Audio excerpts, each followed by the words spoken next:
en souhaitant participer à l'édition All-Star de Koh Lanta. Hugo, vainqueur de la saison 2012, savait où il mettait les pieds. Mais le candidat émérite ne pensait pas que cette aventure allait autant peser sur sa santé, comme il a confié dans le podcast L'Aléa, ce 23 janvier. Denis Brognard a annoncé la prochaine diffusion de la nouvelle saison de Koh Lanta, et tous les candidats sont prévenus. Ils savent que leur aventure aux Philippines n'aura rien d'un parcours de santé, qu'ils vont devoir braver pluie, manque de nourriture et manipulation pour gagner leur place sur les poteaux. Et pourtant, comme Hugo l'Artiche, ils ont sauté à pieds joints dans l'embarcation qui les a menés jusqu'à leur île déserte.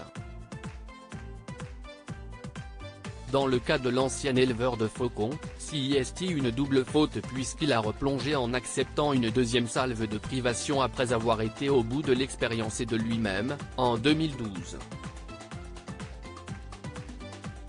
Mais l'envie de se tester une nouvelle fois a pris le dessus, et le rival de Claude n'a pas à le regretter car il fut le chouchou des téléspectateurs d'une édition ternie par les affaires de tricherie.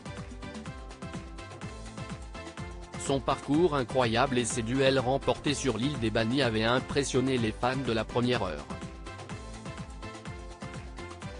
16 kilos en moins et un passage par l'hôpital. Pourtant, cet itinéraire exceptionnel ne fut pas sans conséquences sur la santé d'Hugo à son retour en France. Le Phénix Saine est confié dans le podcast L'Aléa, ce 23 janvier, en tentant de minimiser ses soucis pour retenir le positif. Déjà vous avez l'impression de revenir au paradis, je suis revenu chez moi, c'était le printemps, j'habitais à la montagne à l'époque, je trouvais tout beau, y compris mon réfrigérateur, a-t-il souligné. Avant d'évoquer les désagréments de plusieurs semaines de conditions précaires, j'ai une chance de dingue d'avoir tout ce que j'ai, et même si j'avais 16 kilos en moins et que ça a été très compliqué niveau physique, je suis passé par l'hôpital parce que j'avais un kyste de Giardia, un problème à l'intestin. Je veux dire, ça si est-il est petit négatif mais d'un autre côté tu te dis mais ça va quoi, ce soir je vais manger, tout va bien, donc ça fait apprécier les trucs du quotidien, clairement.